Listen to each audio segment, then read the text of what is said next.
ఇప్పటికే మనం కోవిడ్ని మర్చిపోయే ప్రయత్నంలో ఉన్నాం.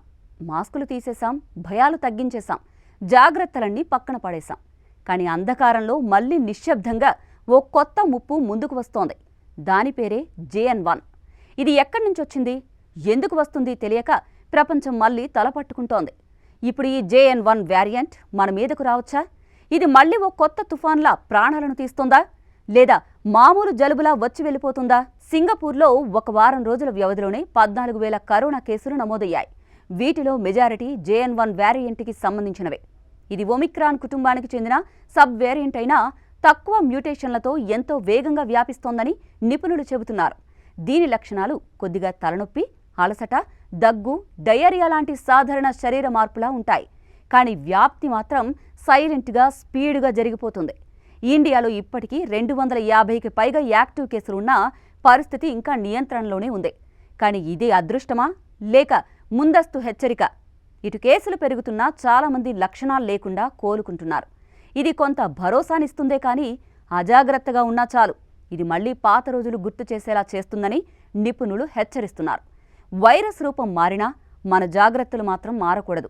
మళ్లీ మాస్కులు వేసుకోవడం, వేడి నీరు తాగడం, లక్షణాలున్నవారు పరీక్ష చేయించుకోవడం అవసరం. వ్యాక్సిన్లు ఇప్పటికీ పనిచేస్తున్నాయి. కానీ బూస్టర్ డోస్ తీసుకోవడంలో జాగ్రత్త ఉంటే రేపటి ప్రమాదం తక్కువ అవుతుంది. ఇక మనమంతా కొన్ని సంవత్సరాల క్రితం ఓ అగ్ని పరీక్ష ఎదుర్కొన్నాం.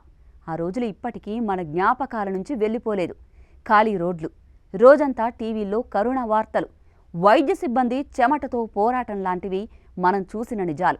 అప్పటి ఆందోళన, భయాన్ని మళ్లీ మనం అనుభవించాలని కోరుకోం కదా. కానీ ఇప్పుడు మళ్లీ ఓ కొత్త ముప్పు వస్తోంది అనగానే మనం అప్రమత్తం కావాల్సిన అవసరం ఉంది కదా. 2020లో మాకేమీ కాదు అని ఊహించి చాలామందిని కోల్పోయాం.